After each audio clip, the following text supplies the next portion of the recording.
Suara itu seperti, kamu lihat, manusia sedang melakukan kesia-siaan. Lalu di Mekah bertemu dengan Tuhan Yesus begitu ya. Tuhan Yesus yang mana?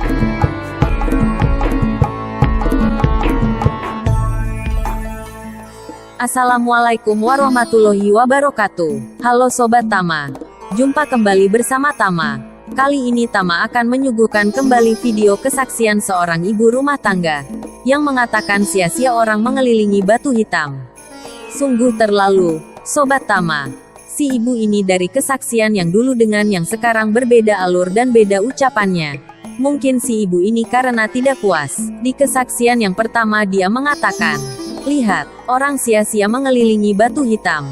Sebetulnya Tama telah mengunggah video kesaksian si ibu ini yang pertama kesaksiannya di Pastor Yusuf Manubulu. Sekarang bersaksi lagi di Pastor Yusuf Manubulu lagi. Tama jadi greget, karena ucapannya yang bilang sia-sia orang mengelilingi batu hitam. Secara tidak langsung si ibu ini melukai banyak umat muslim. Sobat Tama, kesaksian si ibu ini dikomentari oleh Pendeta MYM. Baik sobat, lebih jelasnya mari kita simak video selengkapnya. Selamat menyaksikan.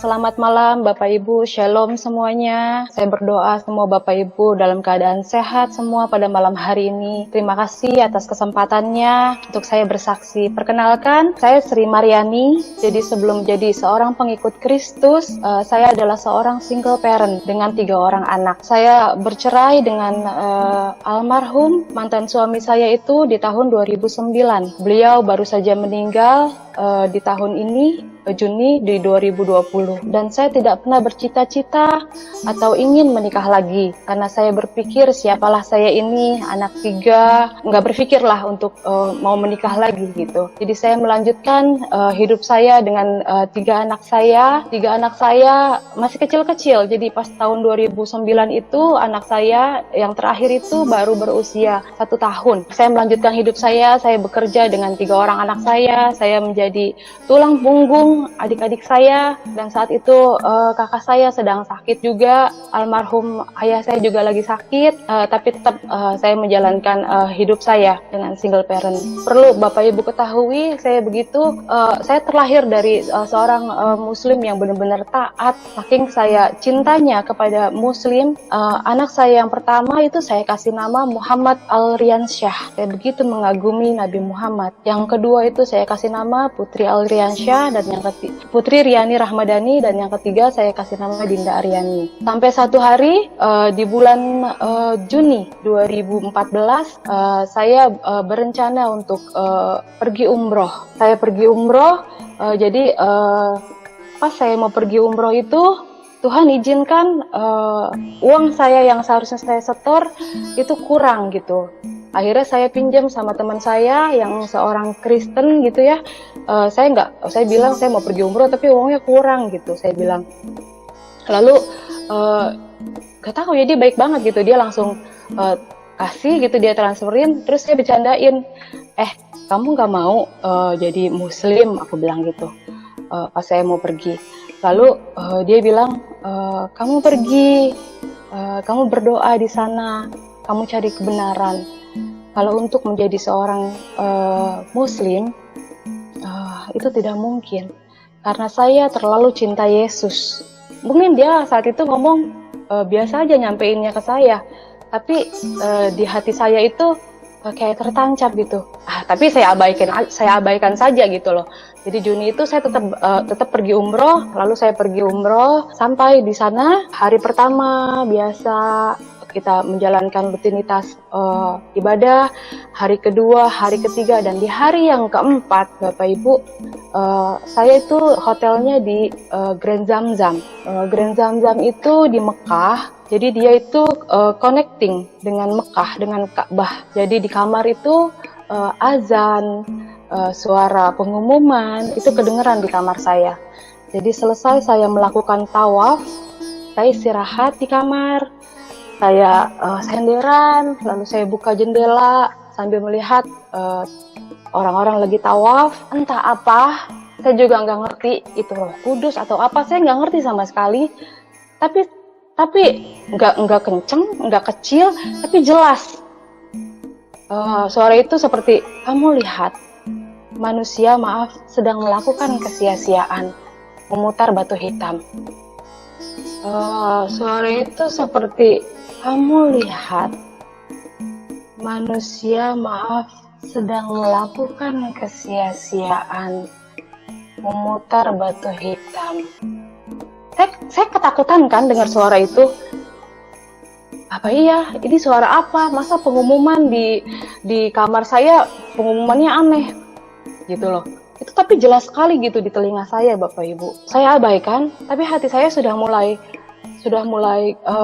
guncang, sudah mulai galau. Karena saking saya penasarannya, saya turun lagi. Jadi hotelnya itu hotel, terus mall, terus jalan aja sedikit itu Mekah. Saya jalan lagi, saya pergi lagi ke Mekah, saya umroh lagi, saya melakukan tawaf lagi. Karena saya penasaran, saya buka, saya singkapkan gitu. Benar memang batu hitam gitu. Sepertinya saat itu logika saya, pikiran saya mulai terbuka gitu. Iya ya, ngapain ya saya melakukan hal ini ya?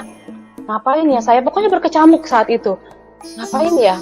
Emang iya ya Tuhan sampai sesusah ini gitu. Sampai nanti kalau teman-teman saya, ini aja saya mau pergi aja, uang kurang. Gimana kalau orang susah ya nggak bisa? Ngapain ya? Emang iya ya Tuhan sampai sesusah ini gitu.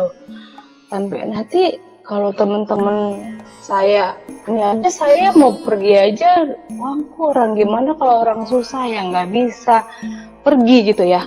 Dia susah dong untuk bertemu dengan Tuhan gitu loh.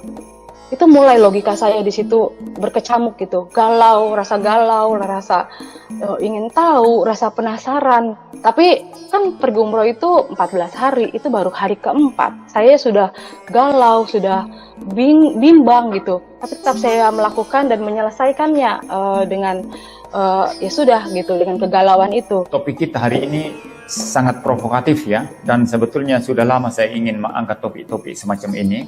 Karena ada banyak sekali pendeta merasa dia sedang melayani Tuhan, sebetulnya tidak sedang memberitakan Injil, tapi memberitakan kesaksian-kesaksian manusia yang bagi saya itu sebagian besar itu palsu ya, dan tidak dapat dipertanggungjawabkan secara alkitabiah. Lagi pula saudara, ada banyak orang Kristen ya, mayoritas ya, itu tertipu oleh hal-hal yang semacam ini. Nah, orang-orang Kristen semacam ini kalau mendengar pengajaran firman Tuhan, mereka akan cepat mengantuk, akan cepat mau tidur saja ya begitu ya. Mereka akan cepat menguap. Mereka tidak suka dengar penjelasan firman Tuhan. Mereka tidak suka dengan pemberitaan firman Tuhan. Yang mereka suka adalah kesaksian-kesaksian ya, bagaimana seorang muslim ya pergi ke Mekah untuk menunaikan ibadah agamanya ya, apakah umroh atau haji ya. Lalu di Mekah bertemu dengan Tuhan Yesus begitu ya. Tuhan Yesus yang mana? Yang menyatakan itu Yesus siapa kepadamu? Engkau bertemu dia wajahnya seperti apa? Apakah wajahnya putih, rambutnya putih ya, matanya menyala seperti atau mungkin seperti di gambar-gambar kalender ya.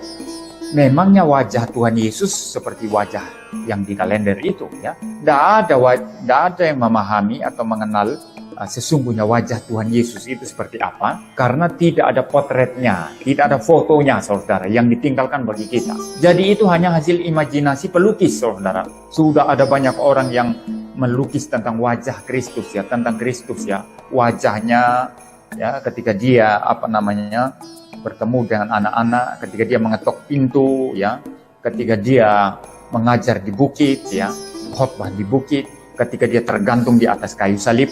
Tetapi tidak satupun dari semua lukisan itu yang sungguh-sungguh dapat diandalkan merepresentasikan wajah Tuhan Yesus yang sesungguhnya, karena kita tidak pernah melihat fotonya saudara.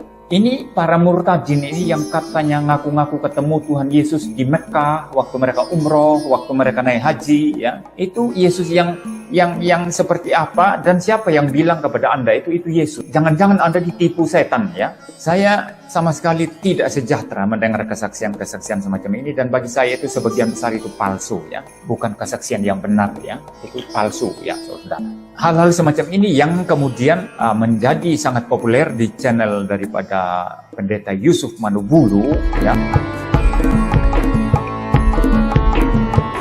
Demikian Sobat Tama, semoga dengan video ini dapat memperkuat keyakinan kita terhadap Sang Pencipta, yaitu Allah Subhanahu wa Ta'ala. Baik Sobat, sampai di sini dulu perjumpaan kita. Mohon maaf tentunya banyak kesalahan dari kami Tama. Sekian dan terima kasih.